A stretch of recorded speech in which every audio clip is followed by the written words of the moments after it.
Welcome back. Still here with us is Farai Maguwu, the founding director of the Center for National Governance in Zimbabwe. Farai, thanks so much for staying with us.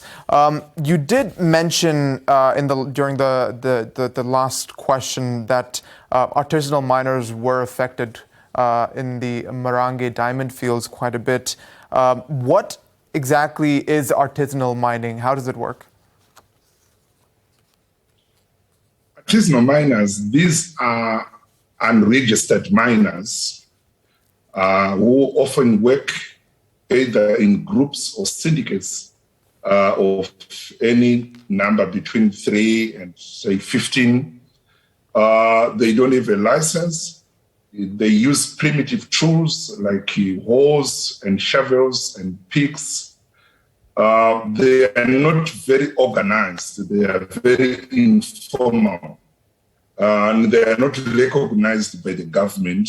So in the Zimbabwean context, only the state is licensed to do diamond mining.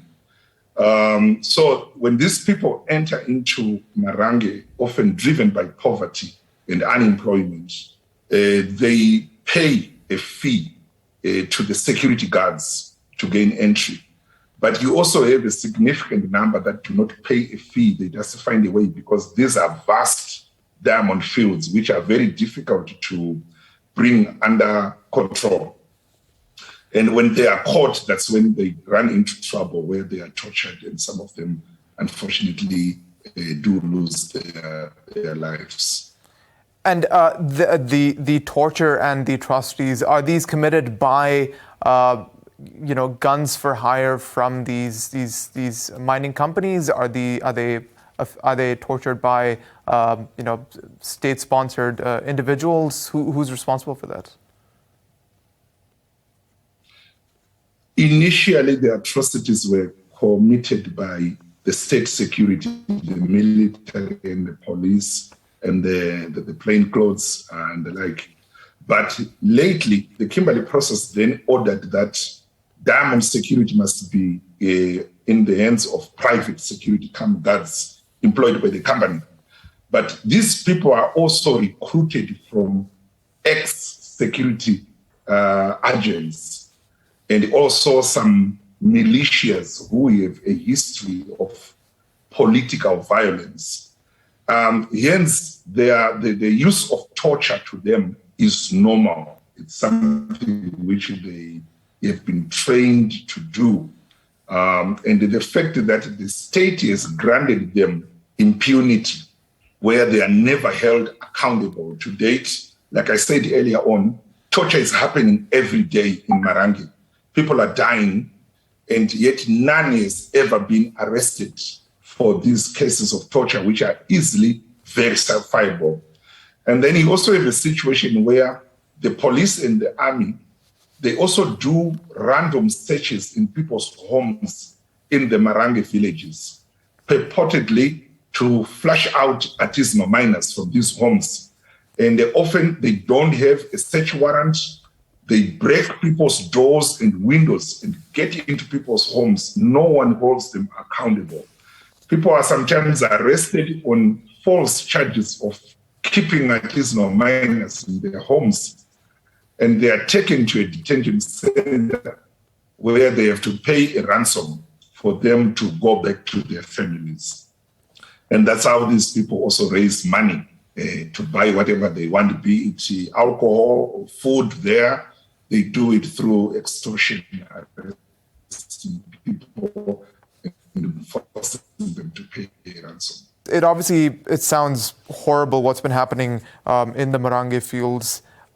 In terms of the relationship that these companies have with the local communities, it sounds obviously contentious, but in terms of any kind of financial arrangements that they have for compensating them for being displaced, for example, do they have any kind of agreement to that effect where they still somehow support these communities that they've either drawn from or displaced in order to be able to conduct their mining activities? When these people when they started moving them from Marange in 2009, the government gave promises I think there were about 15 promises that were made. However, there are also some problems in that there was never any written agreement. Secondly, there was no valuation of properties that were destroyed in terms of homesteads that were destroyed to force these people to go to the new relocation site. When they went there, they were told that they were going to get free water, they were going to get free electricity, they were going to get good schools, health care, land for crop cultivation. And all these promises have been broken. And to date, this community is living in absolute starvation. There is no health center that is registered with the Ministry of Health. There is a makeshift clinic there, which is poorly secured. They don't have enough land for cultivation. These are peasant farmers who use very little capital to farm. So they need large pieces of land equivalent to what they had in Marange before they were displaced. So to date, no one is taking responsibility. The companies are saying it's not our duty to take care of these people.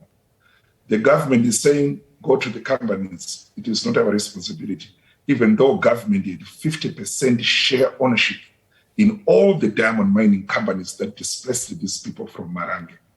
So, I mean, when we last spoke, you also mentioned something called benefit sharing that is done between corporations and communities where the mining is taking place. Maybe you could explain to our viewers what benefit sharing is. When we talk of benefit sharing, we are looking at how the communities can also share in the profits of mining, mainly because there are a lot of externalized costs of mining which communities bear. The killings, the atrocities, the torture that I talked about is happening in the community. It does bring a lot of psychological torture to the community as well, to pick up dead bodies, to come up against people who have been torn to pieces by dogs. We're also talking about environmental pollution, which mining is causing, which is affecting the community, the drilling, the drying up of boreholes, the pollution of rivers, the destruction of forests, and all those things. So we then say, if mining is taking place, then there is a need for the mining profits to be plowed back into the community as compensation and also to rehabilitate, like in the case of environmental damage.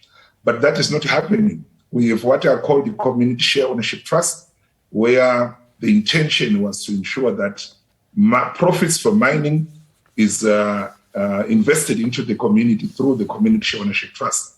But in Zimbabwe, those CSOTs only exist on paper. The money never finds its way back into the community. It's only pocketed by the rich and the powerful. And how would it find its way back into the community? Would it be through rebuilding infrastructure, providing new housing after they're being displaced? Sorry, can you come again? I didn't hear that. No, I was just asking whether how the money actually makes its way back into the community. Is it through rebuilding infrastructure, through rebuilding housing after they're displaced? How is it done? Correct. When these people are mining, they use heavy equipment.